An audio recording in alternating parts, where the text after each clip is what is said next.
And welcome to the hot Bizfluent Podcast, where we get all up in your business. So let's talk.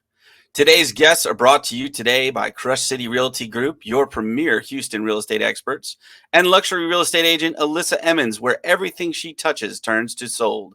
And finally, Kovo Capital, fast, flexible financing for all your commercial lending needs.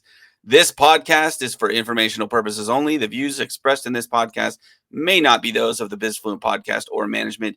Don't forget to stay to the end to find out how to get some of our amazing merch. And let's get down to business. Now your host with the most, JP Byers.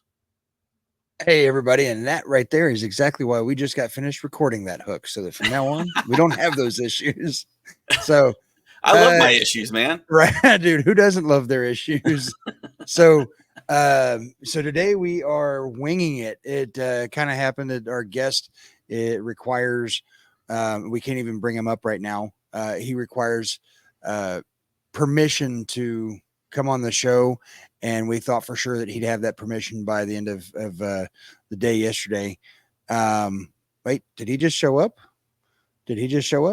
Hey, why don't you spend a few seconds and I'll pull you off the screen and call Kyle. I'll talk to the people, my people.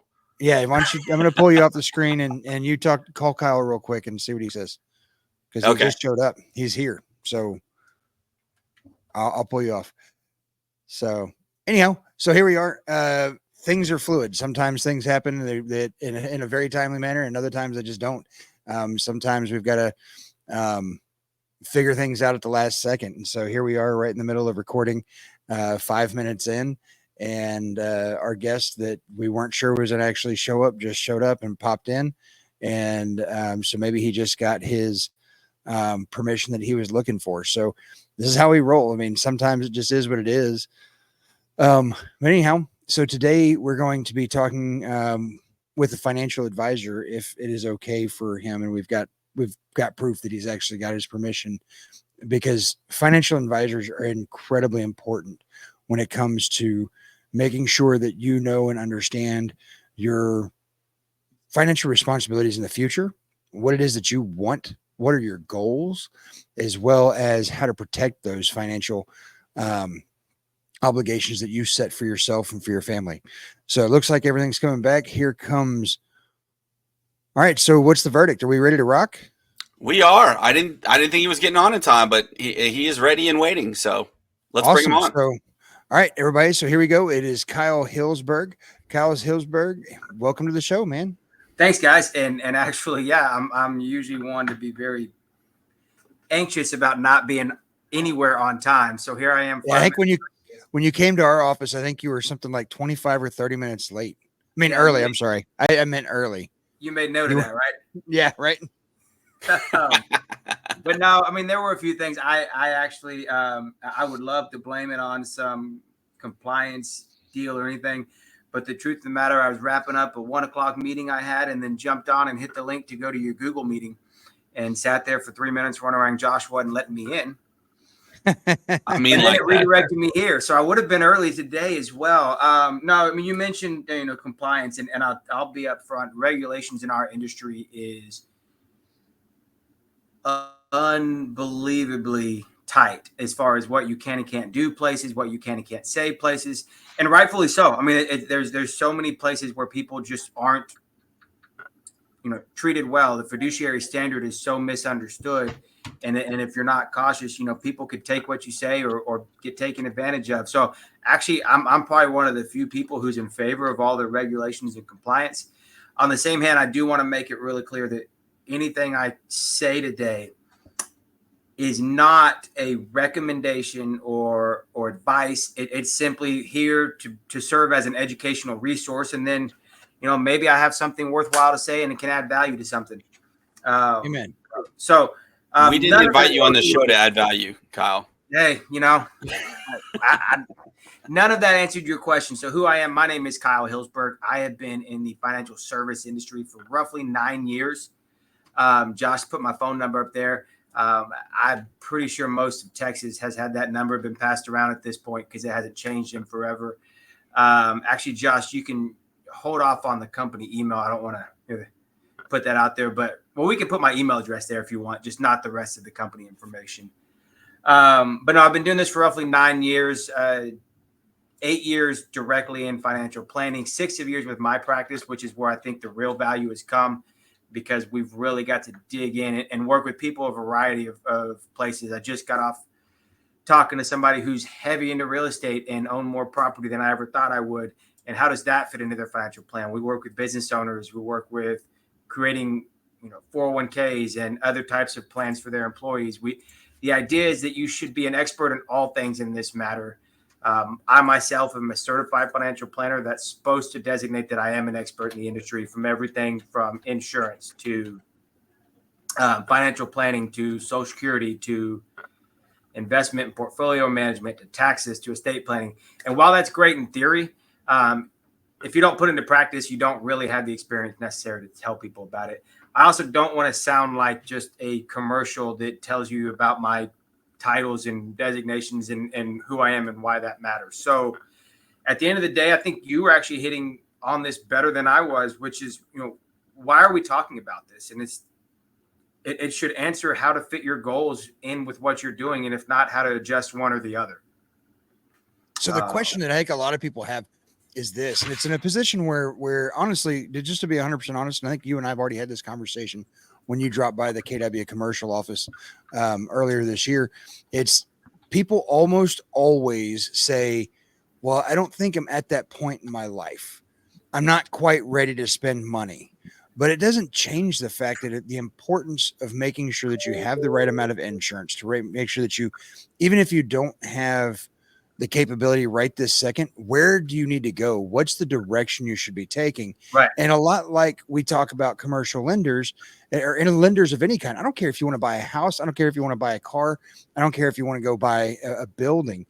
The sooner you talk to a lender, the better chance you're going to have of getting things in order. And they're almost always going to talk to you because, number one, they want you to use them. And number two, it actually benefits them to have you prepared when you show up at their doorstep. It does. So, now, I'll counter some of what you said and agree with the frustration or the difficulty a lot of people have, which is this. They say, I'm not ready, right? And part of why is because a lot of people in my industry specifically, they only work with people of a certain amount of assets. If you have below it, I don't have time for you. And that sounds really heartless and cold. But there's a reason for that. Anybody who's good, anybody who is desirable and has, a constant stream of clients and people referring and wanting to come talk to them, we have a fiduciary duty to those people. All the people that are paying me for my time and my advice and hopefully my wisdom, they have to come first because that's what we've promised them we'll do. And so there's only so many hours in the day, and either I have to, something sacrifices there. It's either, the service we provide becomes less or the time at home becomes less. And I can guarantee you my wife won't accept the second one. Right. so that becomes an issue, right? It's okay, to be fair and to be honest and really to be ethical, you do have to limit some of that.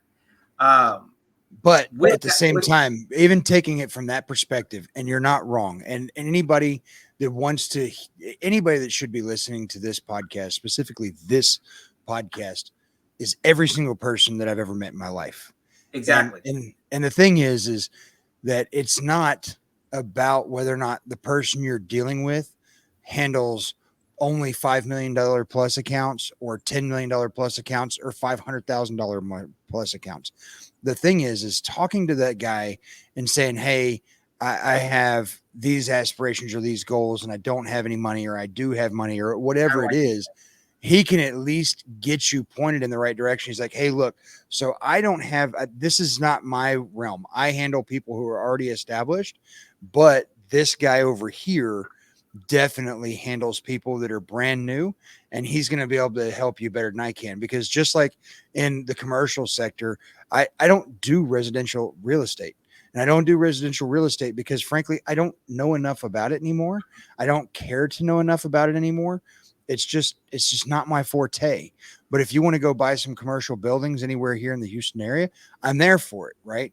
Just like Josh will tell you, he does not lend on residential. He's not writing you a personal or doing a personal loan on a car. that is not his forte. There are people that can do it. And so I think that's a big part of it is just because you don't have $5 million doesn't mean your financial advisor that you just met can't point you in the right direction. No, or even so, that advisor and your need may not dictate constant supervision and guidance by them. Rather, they may receive just as much value out of, hey, let's have an initial consultation. Let's figure out what's going on. And then I'll point you in the right direction. And then you need to take the reins with it. Usually the problem is a lack of initial education of what to do, right? And so once you have that guidance, once you know where to go and you point yourself in the right direction, you can help yourself get there, right? That's what people are lacking. And they say, okay, well, when I get to that point, then I'll work with somebody like Kyle, or then I'll start thinking about it, or then I'll pay for those services. And the problem is they never sit down and educate themselves or ask somebody to educate them or get the guidance to point them in that direction. And then they're 65 years old going, okay, well, now maybe I can talk to somebody, and it's too late. And that would be my deal is, hey, call somebody and ask for a meeting, call somebody and ask for guidance. And either they're not going to help you, they're going to point you in the right direction, or they'll help you themselves. Either way, at least we're bridging a gap, right? We're connecting some dots. Yeah. And if somebody refuses to help you, it's probably not your person to talk to anyway, but it should not make you any less likely to talk to somebody else. So that's the other thing is just because somebody says, hey, they can't help doesn't mean you're unhelpable. It means you need to find the right person. Well, and the industry's changed so much. So there's so many people out there that started doing this the right way in their 20s as a client or as an investor. And now they're sitting there, multi-million-dollar investors. And you go, well, how'd this get started? Oh, I started, putting $500 here or there into an account. And every time I could do better, I did more. Every time I could change it, I did this. But it starts small. I mean, so many people fit that mold. The idea of the millionaire next door is completely misunderstood. If you read the books about it, the vast majority of them are not 7-figure income people. No, in fact, I've got a friend of mine that's never used a financial advisor in his life.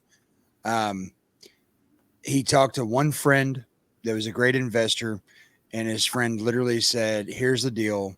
If you always invest in, in the Fortune 500 aristocrats, the guys that always pay dividends and every year Yep. Yeah. And so if you always invest in the aristocrats, then you're never going to go wrong. And you just don't take the money you take and you reinvest your dividends every single year. And he started off with a $6,000 investment. And this is when he was 25 years old. He's 50. He just turned 55 or 54. So he just turned 54, just August 1st. So we're talking 25 years ago. He invested $6,000 in Philip Morris and $4,000 or $5,000 in RJ Reynolds. And those two stocks are now, and with only reinvesting the dividends, not actually investing anything else, are worth well over $1 million in total. Right. From less than $15,000 investment. And here's the deal. Could it have been managed differently? Should it have been managed differently? Better? Yeah. You can argue that all day long. But at the end of the day, anybody who is in a place that they themselves would consider successful, yes, there was some guidance, there was some education, maybe even some professional help along the way. More than likely some professional help along the way. But in reality, what we saw or what you see from those people is good habits and discipline. That's it. I mean, at the end of the day, it's not about did they do it the correct way. It's were they willing to make an effort and stick with an effort for 10, 15, 20 years. And then it happens. It doesn't have to be rocket science. That's awesome. So we've talked a little bit about, the beginner guys, the guys that either don't even know that they should start investing, how they get into that. Let's talk about the more experienced guys, the guys that maybe Now they've got somewhat of a portfolio.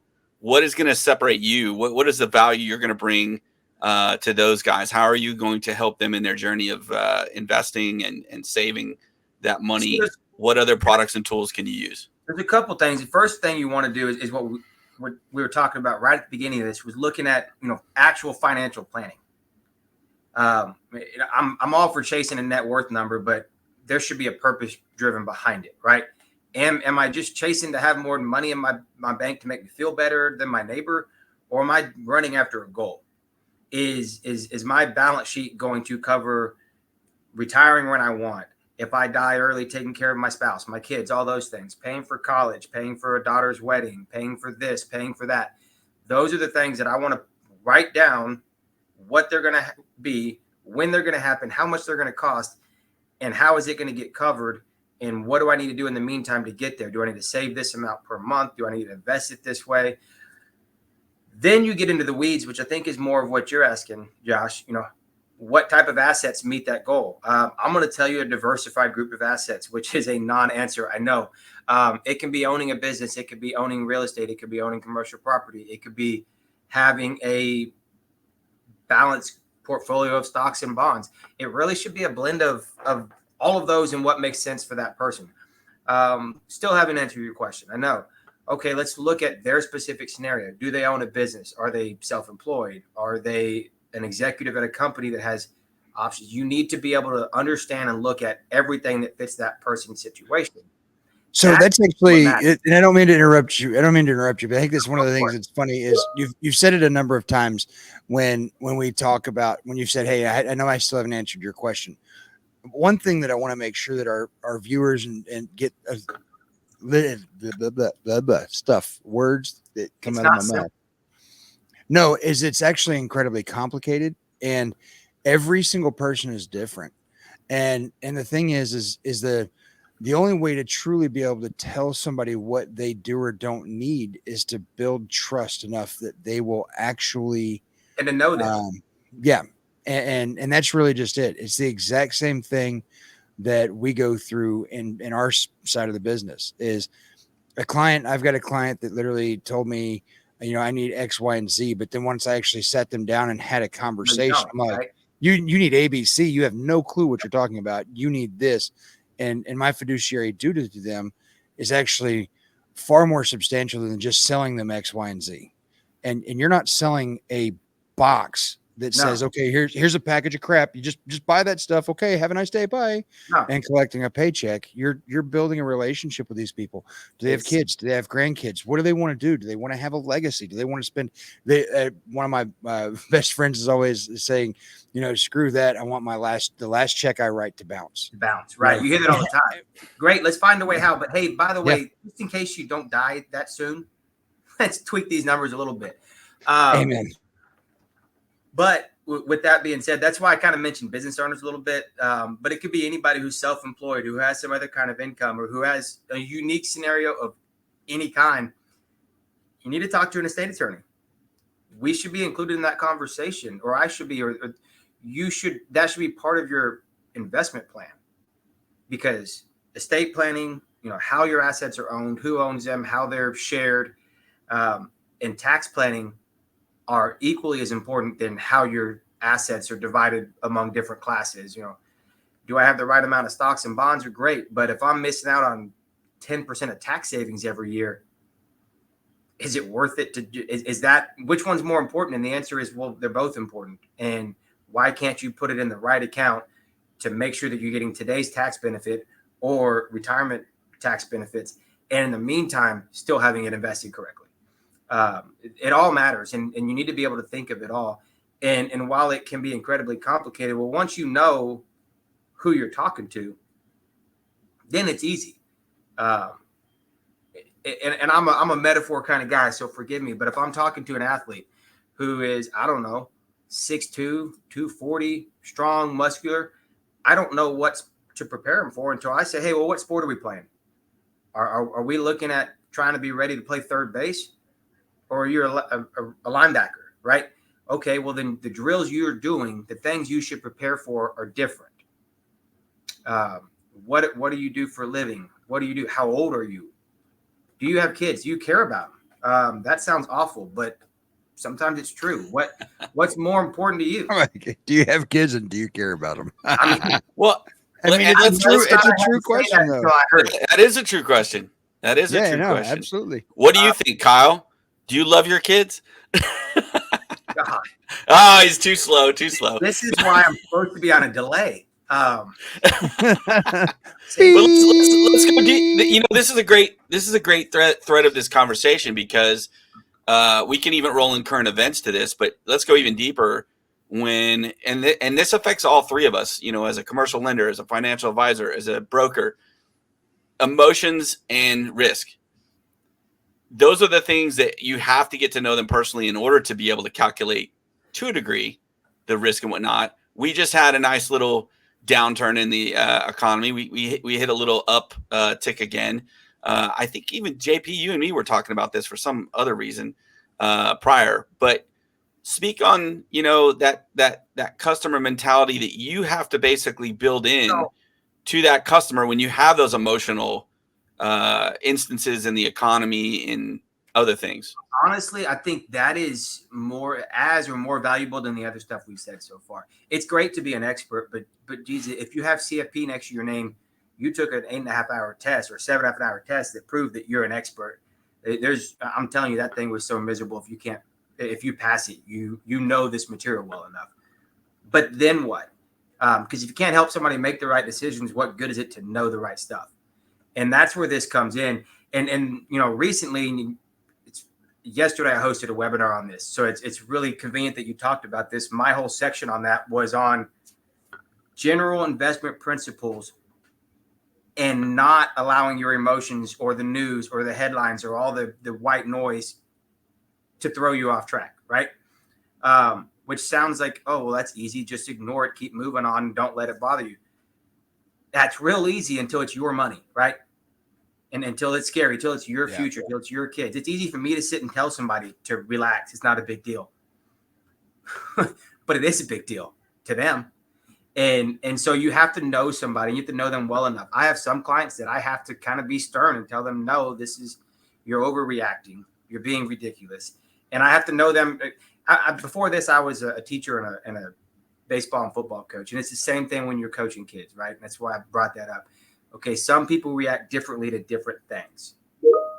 Okay, so you need to know your person that you're talking to and say, look, this is what you need to know and this is what you need to do. And you need to not let this impact you. Other people, they need to vent. And then you need to keep them on the right path. But I mean, you nailed it. We had a 8.5% drop in the market in about 2 weeks. And that was scary for people until we understood that that's normal. Go ahead. So the technical stuff is the technical stuff can unfortunately get incredibly mind numbing to a lot of people. Yep. And so the thing is one of the things, and it's like that on all of our industries, all three of us are in the same industry, more or less, when it really boils down to it. And I say that because I might get paid when I close a deal, just like you might get paid when you actually sell a product or have, you know, something that comes in, whatever mechanism that sets your payment. But I don't get paid because of that.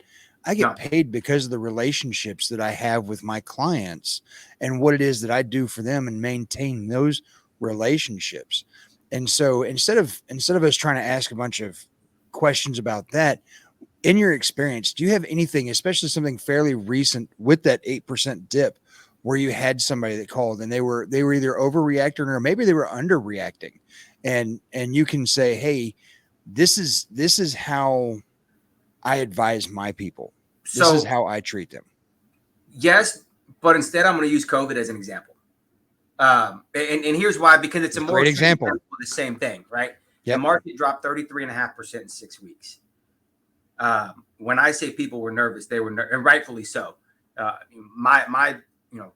I did what the people around me have done in previous times, which is I picked up the phone and started calling everybody I knew from sun up to sundown, because I figured they were all nervous. And we walked through what that looks like. And then you have some that, I mean, you just know they're going to call because they're nervous. And the truth of the matter is, the worst thing you can do in those scenarios is panic and sell everything, realize your losses, let it come back, wait till you feel better because you feel scared, and you sell it when it's down. And then you wait until things have improved good enough for you to feel good enough to get back into the market. Yeah. Which, my question to that investor is, okay, well, what does that look like? And they describe that better time in the market, which is typically 10, 20% higher than where they're currently at. And so, okay, so you want to, sell low and buy high. Well, no, I don't want to do that. But you just described a scenario in which you sold low and bought high and felt good about it. In fact, probably walk away feeling like a winner, not realizing that, let's say it's a typical $1 million investment portfolio. That's $100,000 of mistake that somebody is, basically having to be drug out of mistaking. But they also, that $100,000 turns into tons more than $100,000 right. in 10 We're years. just talking about that time period that, right. Then we're growing on top of growing. It's, the eighth wonder of the world, Albert Einstein said, which was compound growth. Yeah. So, okay. So you saved yourself from $100,000 mistake that develops into a much, much bigger gain in the long run. That's where you talk about adding value. I think of my real estate agent because they're under a microscope right now when it comes to, how they're paid and what they do. And I'm watching her run an open house and get there early and tell me what to put and which pillows on the couch where, because I don't do that. We're lucky my industry expects me to dress a certain way because I can know these pants and this shirt match and I'm done. I don't have to, and that's okay. But I need her to come in and do that. And that sounds silly because she's more than just a decorator. But how do we market it? Who do we market it to? What kind of people do we want to come? When it sells and she gets her cut, it's more than worth it. And it has been the last 3 times I used her. And it's the same thing here. It's just you talked about the day the transaction closes. That's not the day the value is realized. It's a relationship. And if you can, go ahead. Let's focus on that even a little bit more. So, because I think we can all relate to that as far as we're in a world where you have to trust the experts and the wealthy, the well-to-do, the successful people. They didn't get there by themselves. They leaned on other people. We also live in a world where there's a lot of shady people. So what if you were going to prepare a client, a customer, obviously to come to you, but in general, how would you prepare a customer or client? What questions would you tell them to ask when they're looking for an advisor so that they can cut through the BS and a possible scam, a possible just a bad fit? I think of my parents as, the typical investor, the typical person that finally sits down and starts talking to somebody in my position. And what would I think they should ask? And what you're looking for is somebody who A, can do the job, smart enough and qualified, B, has the work ethic, and C, is trustworthy. And the only part that you just mentioned that I think is the last part, right? Well, we still need to figure out A and B. Really, but let's face it, I'm not going to help you. We're not going to figure out A and B until C is already realized. Like, I'm not talking to you about my finances, what I do for a living, until I know for a fact I can trust you. I mean, you can walk in the door and you can ask them about their credentials and ask them to explain them, because they can just say these letters by my name, and that's great. But what do the letters mean? Does it mean I can manage a portfolio because I've been tested on it? Does it mean I know these kind of things and I'm experts on it? Great. Does that make you feel any better? Well, no, now I have a smart guy who's smart. Okay. Is he going to put me first? Is he going to call me? Is he going to keep me from making my own mistakes? Is he going to walk me through that? So I think, with me and some of my biggest clients and they've been with me for years, they're not financial questions. They're not technical questions. And Josh, you hit on it. Well, if what matters is trust, be direct. Ask them, why can't I trust you? What makes you trustworthy? It's a really uncomfortable question, and they're going to give you a really shaky answer, even if they are trustworthy, because they don't. It's weird to teach somebody, well, this is what makes me trustworthy. I'm a trustworthy guy. Okay, well, you just gave me a cyclical answer. You answered the question with the question itself. So ask them and see what they say, and then walk through it. But you need to find out if you can trust them. I mean, some of my best client relationships are from people who were just, blunt and direct, and made it to where it was a very uncomfortable 1, 2, 3 hours. And I was like, I don't think they like me at all. And now they love me. And because they really just tested me up front. They said, hey, what kind of person are you? Ask them about their background. Ask them about their family. You're going to have a conversation that really doesn't focus on the industry at all at that point. And at some point, you're going to feel good about them or you're not. In fact, the only thing that I would say outside of qualifications that you want to know about their industry and who they are, ask them how they make their money. And people need to realize it's not just them interviewing the financial advisor. The financial advisor is also interviewing them to an extent, because it's got to be a good fit. I mean, even in our world, we talk about red flags. Well, I can't help someone that's going to lie to me, especially when I am them. I'm supposed to be them. I couldn't help them. And so I look for red flags as well when I'm interviewing for deals and looking and saying, hey, am I going to put my time and effort into this? So even on your end, I mean, people need to realize, like, be honest, come in. The more honest you are to that advisor, the better advice they're going to give you, bar none. The two last things that I would say to ask, and they're short, which is rare for me to say something short. How many client referrals they get, and not because the number matters, but as a base of their new clients, how many come from referrals? Why that matters? Well, if I'm really delivering a really quality experience that people love and they feel value from, they're telling people about it. So if most of my new clients come from referrals, then that's something that I should expect is a good experience for me. And the other one is, how many clients do they lose on a regular basis? Which is not a negative thing. I mean, talk about morbid, people die, right? Well, that's no longer a client. People get divorced. They may not both be your client anymore. That could be awkward. There are reasons people leave that are not because you failed. People move to other states and they want somebody. There's a dozen reasons, but at the end of the day, if it's a steady stream of turnover, what is going on? Those are such meaty questions. I love those questions. Those are perfect. Your past relationships. Why do they leave you? It's like dating. It is. It is. You're finding a partner on your financial.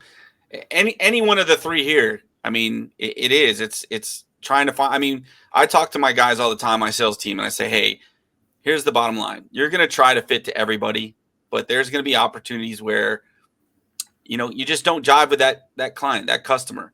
Maybe they need somebody else to. And I've had a lot of times where they'll engage with one of my sales guys, and I've got two in the region, and all of a sudden the other banker's talking to him, or the other account manager's talking to him.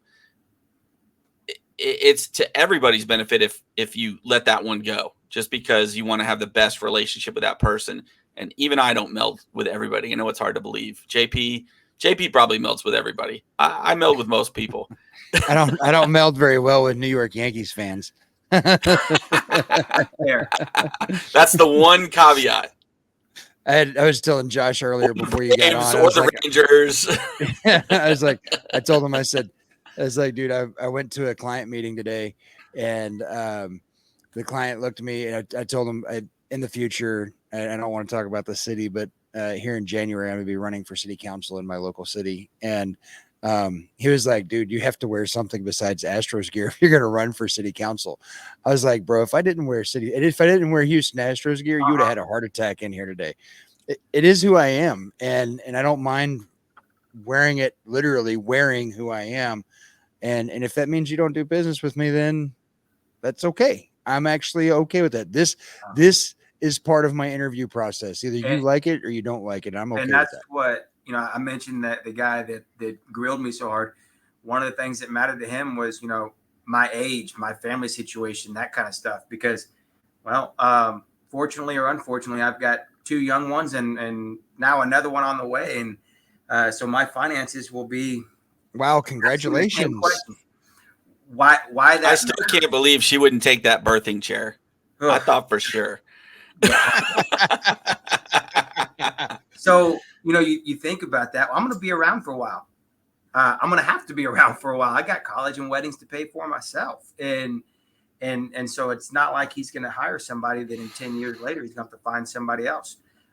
Or somebody else may want somebody that they can relate to that's there. Ask them why their age matters. There could be a reason it's a good thing. But get to know them and their situation, their financial situation, as much as you can kind of know where they stand in business. It's as much as I want everybody to be successful. If a guy is struggling to keep the lights on, is that your guy? You got to be selfish. I think what are some? Go ahead. What are some? So one of the things I always tell people is you're not just hiring me. You're hiring my resources. You're hiring the team behind me, the people that I know in the area. Speak to a little bit of the things outside, maybe, and not necessarily directly related to financial advising, but that you can assist on, that you help with, that you've got a good, strong team behind you. Obviously, you got me in JP, so that's a big step right there. That's 90% of the battle. And when I say my team, it can be the people in my office, or it could be the people like you guys, like CPAs to help people with their taxes, and attorneys to help them with the estate planning, or the this planning, or the that, or lenders and this or that. At the end of the day, it could be.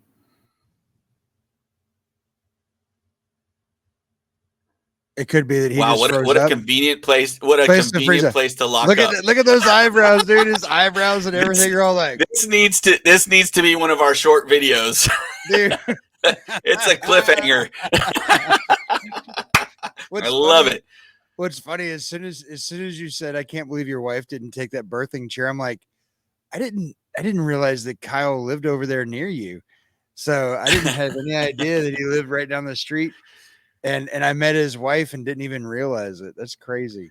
She's awesome. She is perfect for him. Just like he's got clients interviewing him. He went through the interview with that woman, and man, she is a good match for him. So, and it makes him a stronger partner. We'll get him back on. We'll see what's going on with him, but we can kind of continue the conversation. Oh yeah. To an extent. I'll tell a personal story. Because I've known Kyle quite a while now. I was actually his best man in his wedding. I was asked at his wedding if I was a paid comedian. So I guess my speech went pretty well. But I thought that was funny. But no, we actually had a very odd set of circumstances, and thank God it wasn't emotional. In fact, I thought for a second he was going to tell this story, knowing that I would be okay with it. My wife and me had some money with Kyle, and we were transferring it out of our work IRAs and bringing it over to Kyle. And it happened to coincide with COVID. And for whatever reason, I think it's a 45-day hold on transfers. Yep. So we literally had a 45-day hold at the perfect timing of COVID, where it was locked and out of the market. COVID hits, everything goes down, but we were locked. 45 days later, we go back in the market. It starts going back up. Yeah. So it was nice that it was not, because we might have freaked out if we had control of that money on the emotional side and gone and said, oh, crap, we need to pull our money out. We need to make an emotional reaction. So thank God that wasn't in our hands, and it just goes to speak. And I had a conversation with him while this was going, and he goes, yeah, I'm telling everyone right now, sit and hold it. Sit and hold it. It's going to go back up. You have or buy more. A lot of people made money on those airlines. A lot of people made money on those airlines when those airlines dropped and then went back up. And so people need to look at financial investing. It's got risk to it. It's sort of like gambling to a degree, but you have a lot more. I would compare it more to horse betting.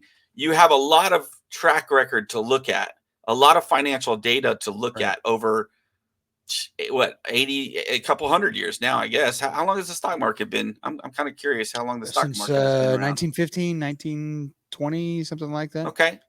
So quite a while. So there's a lot of data to go off of to look at. And so I think people just knee jerk a lot of the times And that goes back to the relationship element of finding the right financial advisor that you can trust, that you can have a conversation with, a tough one. And when he tells you, hey, hold on, calm down, that trust is there so you can actually believe it. If you don't, and that would be my next thing is, if you knee jerk and you get out, do you really trust your financial advisor that much? And maybe that's time. Maybe that's an opportunity to look for another one. Not only that, it's not just about whether or not you do or don't trust them enough. It's, have they instilled enough faith in themselves? Like, have they instilled enough faith in you that they're going to do the right thing, right? And so if you don't trust it, it might not be your fault or even a lack of relationship. It's that they haven't stepped out and actually built the trust. So it's not your job as the investor to build the relationship. It's the job of the actual financial advisor. They're the ones that are playing with your money. My mom's financial advisor really frustrated me. And I told Kyle this, welcome back, Kyle. Our entire with the horrible backlighting. It's going to be sketchy for a minute. I had to unplug from our main line and jump on my hotspot so that y'all can actually see me. Are y'all not paying your internet bill? Do we need to be concerned that the financial advisor is not paying his internet bill? Actually, I think we are getting a brand new upgraded router, and I was unaware of that. So actually, we're upgrading. Nice. But y'all were speaking. I know the question was, talking about a team. I don't want to interrupt, but I can go into the sentence I thought I was going to say. Yeah, go ahead. You had your eyebrows in a great position for the recording, though. It was like, oh, that's awesome. Is this better? Oh, heck no, you're in good shape. Oh, it's still using my other camera. That is weird. No, it's using the camera on your laptop. Okay. That's better. Yep. There we go. Right there. There you go. So the message there is relationships matter. Service matters. How can they help you beyond just being the expert in their subject matter? And so what I was saying right before my internet went out was that, I came from the corporate side of this. I worked with, the big firms, the Merrill Lynch, the Wells Fargo, and there's nothing wrong with them as long as you can still get that sort of relationship, right?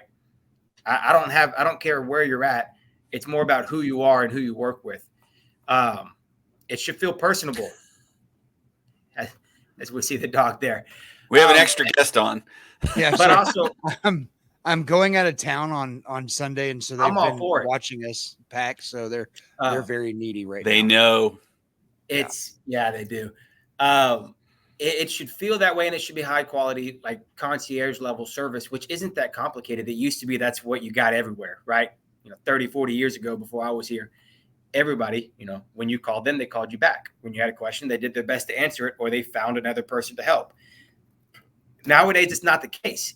And so that would be my deal is, A, do they have the resources? Do they have a Josh? Do they have a JP? Do they have an attorney that can help you if they can't? B, do they have time for you? We hit on that earlier, but also it's not just do I have time, but do I have a team?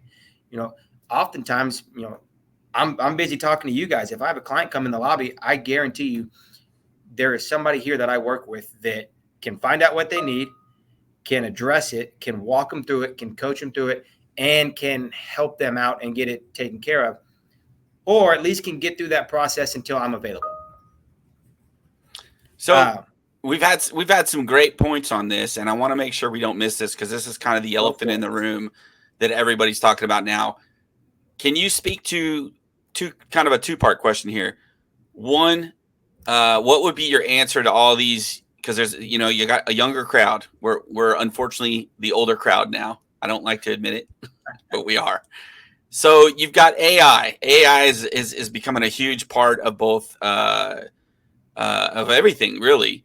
What would you speak to as far as AI for how you guys might be using it in the future? And also, what would be your comment to the younger generation that is trying to take AI as a supplement to an investor, a financial advisor?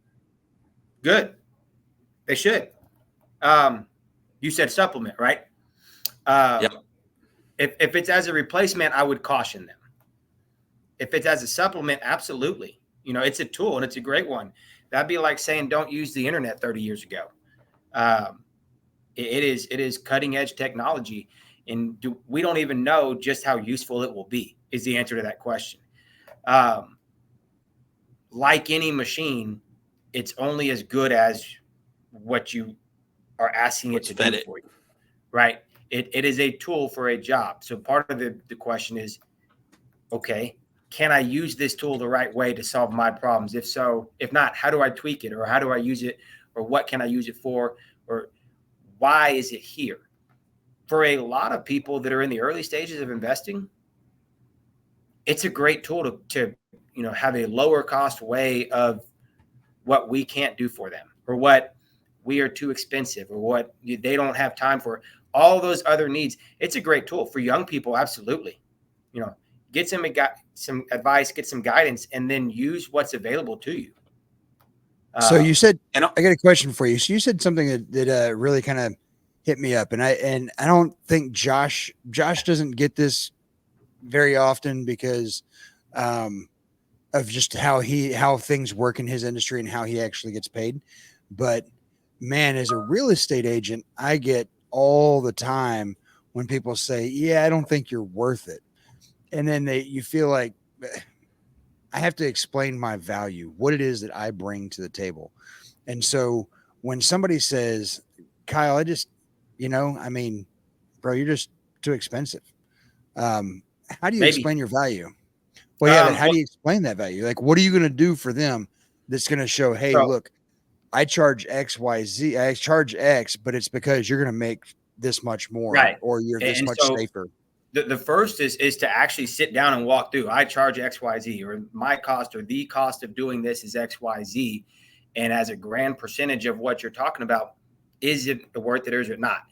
Now, if I'm already having the conversation with you, odds are it is, at least on the financial planning side of things. For most people, what you're paying for cable or Fubo or whatever you're streaming, you got to watch the Astros, however you're doing that, right? At least in my house, you are. We get Fubo from spring training to the World Series. Yeah, definitely watching the Astros in this house. Yeah, every night. I don't have a choice. Not that I'm complaining. For the cost of that, your internet plus your Fubo, or your cable if you're old school, right? That's about what it costs to sit down with somebody and have some attention to detail and put a plan in place. Is it worth it, in my opinion? And for most people, the answer is yes. Now, when you get into depth of what about, the cost of managing a portfolio and this and that, that's where I've told people, hey, we cost X, and for the value you're getting, maybe not. And I would rather recommend somebody on today based on the account size, based on this. We are too expensive, and it's better off if you call me in a year when XYZ has happened than just milk them for their money. I think I have an ethical issue with that. So if I'm telling you, hey, I think there's a value, believe me, I've told people I think there's not one. And then, okay, well, there is a value. What is it? For starters, we take the emotion out of it, or we should. And we've talked about that already on how that can keep you from making a mistake. Secondly, you get to a point in life and as an investor where you're able to do more complicated things or spread your money out in more places. It's important to actually know how to accomplish that. Where does it go? Should it be extremely aggressive and in these other positions that look pretty on paper but could cripple you? Or do you have the time to take that risk? That's where the value comes in. That's where it comes in. Coming through the 8.5% drop we saw in July, going through COVID, walking you through those things and saying, look, you should be properly allocated before that. And if you are, yeah, it's not fun, but it's a smoother ride for you. Or walking you through, you mentioned, younger people. Hey, the market's down 10%. You've got cash. You shouldn't put that to work. Go buy something today because it's costing you 90 cents on the dollar from what it did 2 weeks ago. That's the other thing we didn't hit on when we talked about those corrections. Sometimes it's helping people see the opportunities in front of them.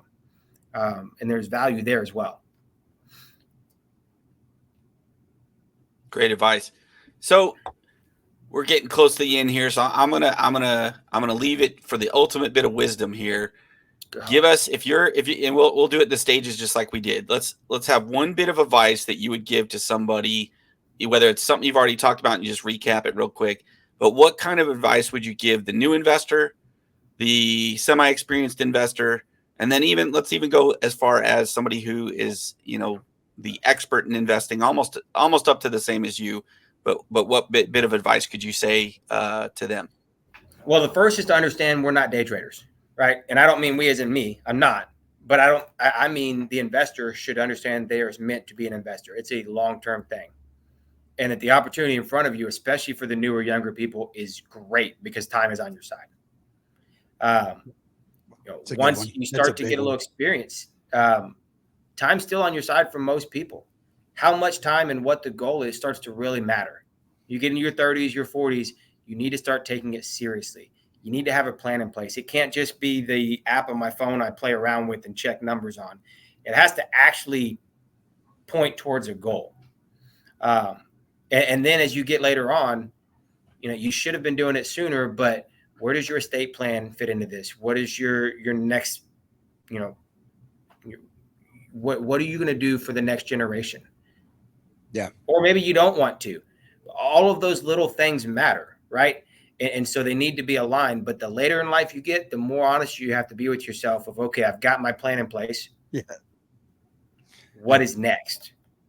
I think that's a forgotten part of it. Legacy, whether it's with your family or some company or nonprofit that you relate to. And I think that's a lost conversation. Yeah. It really matters. And even for the people who don't think, oh, well, I'm not wealthy, it doesn't matter. Yeah, it does. You want your kids to deal with a mess? It's a headache of just trying to sort through all of that estate planning. Oh my God, estate planning.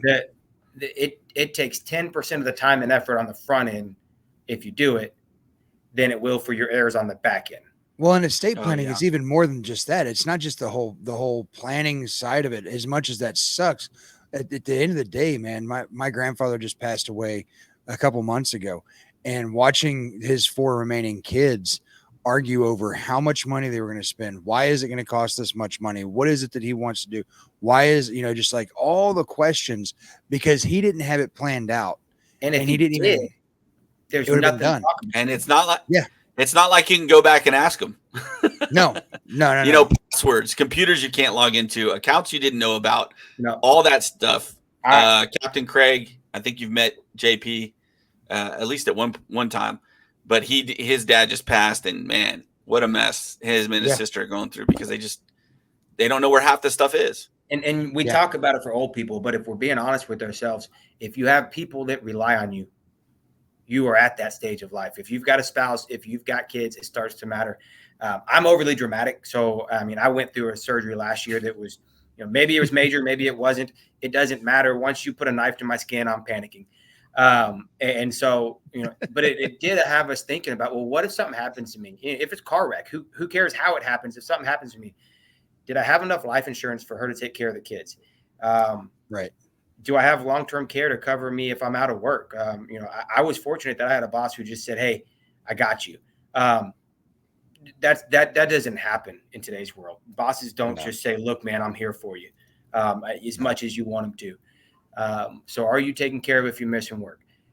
Are your kids taken care of? Is your wife taken care of? What do you want to happen to you? You want her to figure that out? God, no. Yeah, no. That's not because she's not capable. It's just unfair to ask of somebody. Well, it's not about that. It's about in that time when it comes time when somebody passes away, the time to take action is the second they pass away. The time that somebody else is actually really ready to take care of those things is months afterwards. And so they are not prepared or ready to do the things that really need to be done when it comes to that. And you are doing a disservice to your family and to your kids by not preparing at least most of those things for them up front. I mean, honestly, it's not as expensive as people think either. No. And really if your spouse, like people in Texas think that, hey, if I've got, I live in Texas, and so just everything goes straight to my wife. That is not true. That is not true. I don't need to write a will because everything just goes to my wife. That is not true at all. In fact, if you want your wife to have to deal with the fact that your kids will take over half of your estate, then that's what you're going to deal with. Wow. So the prototypical family is not the norm anymore. It's not everybody has a wife and they have kids and that's it. There's a lot of mixed families. There's a lot of people that brought kids into the relationship or that came in afterward. There's questions that have to be answered. Sorry, just what's the saying? Prepare to succeed or you're preparing to fail. How's that go? So you either prepare to succeed or you're not prepared at all, or you're preparing to fail. Not preparing to fail. Yep. Yeah. Not preparing is just preparing to fail to begin with. So we could literally have these conversations for hours with Kyle.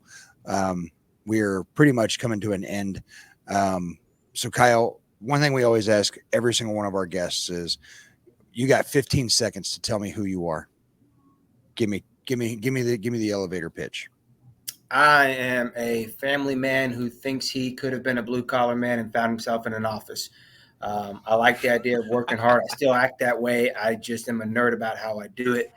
Hopefully what I'm doing is helping people find the best plan of action to accomplish their goals on a serious note, and not missing out on opportunities and not leaving themselves open to any risk and get where they want to be. It's really fun to do it. You know, it's almost like a computer game of how can we best make this work for you.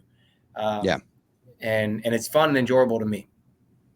So again, man, we thank you so much for coming on. We're going to wrap things up here and let you go. And so, dude, you have a blessed one. We really do hope we get a chance to have you back on soon. Absolutely. I appreciate y'all bearing with me through all the technical difficulties. Heck yeah, man. We'll talk to you soon. Care. Have a later, brother. Bye. Later. So one of the things that's awesome about Kyle is, like you and I were discussing, is like, dude, no joke. Like, what a good guy. So when we have these conversations and me, you and Alyssa, and we mentioned Alyssa today, she's out on vacation and we were just saying, hey, or she's not actually on vacation. It's a work conference she's at.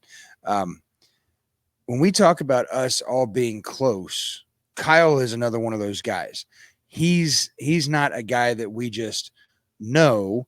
And I didn't even realize that you were friends with him. Come to find out you were the best man at his wedding. But I met his wife without even realizing I met his wife, coming over to help you guys out. So guys, when we bring people onto this show, we're not bringing Bob from down the street that we just met yesterday. We're trying to bring you quality people that we don't just trust in the industry, but we trust them in our personal lives too. Like it's just that way. I go out and I hang. Go ahead. These were specifically what we were talking about a second ago. Red flags and trust, and that's how you qualify. Not only is he qualifying you, but you're qualifying him. And I don't know if you know this about him either, but he had mentioned, and I don't think he's not gonna mind me saying this because he's pretty open about it. He just doesn't. He's a humble guy, so he doesn't say anything. Yeah. But the surgery he went through, just to know how honorable this guy is and why you would want to trust him with your money. Not only because I've invested with him before too. He shared something with somebody. His brother was unfortunately diagnosed with some pretty much life or death situation. And he was able to donate part of his liver to pretty much save his brother's life. Not part. He gave up a decent amount of his liver. Yeah, a lot of his liver. So when we say, I mean, it just goes to the point of what he's saying, where we want to bring you guys quality individuals that we personally know or we've gained trust with, or that we trust ourselves, so that you guys can take that. But it's really about doing the work so that you can come in a little bit easier situation, whether it's you're ready to invest in a property. We know the right people. Even today, I met a really great guy that does. They work with all sorts of types of company that have HVAC, refrigeration units, and they go in and find efficiencies, saving on average customers anywhere from 60 to 75% year to year, just by making some simple changes. great conversation with this guy. I'm going to start testing him out, see how he does, but he might even be somebody we bring on eventually too, just because of the value that we think those type of people can bring to our show. And that's what this is all about is sharing is caring. And we love what we do. We love what we do. Well, it's about relationships, right? Yep. Our relationships with these people that we're meeting and talking to right now, it's y'all that are watching us, regardless whether you've ever met us in person or not. Go to my personal Facebook. I don't care. I am not a Facebook guy, but if you go, the things you're going to see on my Facebook are Astros, city, and family related. And so I'm probably the youngest grandpa that anybody knows. So like you start seeing people scratch their head like, that guy looks like he's 25. He's only 75. Yeah, he's got 4 grandkids. And I'm like, yeah, I've got 4 and 1 more on the way. In fact, I just had one born on Monday. So just 2 days ago. So, like the relationships that we build with our personal clientele, we want to make sure that we show that to y'all as well. It's not about us trying to keep it a secret. When Steve Charbonneau was on, like we said, this is not a club that we want anybody to feel like is exclusive. What we do want this club to feel like, though, is a club that you would want to be a part of because it feels more like home than it does anything else. Ergo, why we're starting with local guys. But you gotta also realize we've got people, at least, JP mentioned this earlier, that he focuses on the local market. In his industry, that's what you want. I'm across the country, USA to Canada, and we even do some stuff, Caribbean, Europe, things like that too, on a case-by-case basis. But we'll be bringing you people across the country, top professionals, top business owners, and we'd love to start seeing in the comment sections below. Make sure you like, subscribe, all that good stuff. I think we need we'll have a regular plug on that eventually. But Make sure you like, subscribe, but also share with us what you want to see. This is going to be an organic podcast. We don't know who we're going to get week to week. Next week, who knows what it could be. Tell us where you live. We'd love to have tell us where you live. Tell us what you like. Tell us what you don't like. Start putting some responses in the comments as we grow. This is going to be fine-tuned out to a beautiful podcast that really centers on its relationships, not only within and between all the speakers and guests that come on, but also between Alyssa, JP, and I, and you guys. The audience is that third part. So we hope that you guys will start integrating that into your lives as far as watching us, but also having responses and giving us feedback and become a part of the family. Amen. Amen to that. Well, guys, we are out of here for today. Alyssa, we missed you. I hope Mega Agent Camp treated you well. I hope you learned a lot. We will be back here next week, same time, 5 a.m. Thursday morning. And but next week, Alyssa will be right here with us. So until then, excited to have her back. Yeah, have to deal with our ugly mugs. Y'all have a blessed day. JP's not as fun on his own. I have to have Alyssa to deal with him. Who doesn't? Y'all have a blessed one. Good night, guys.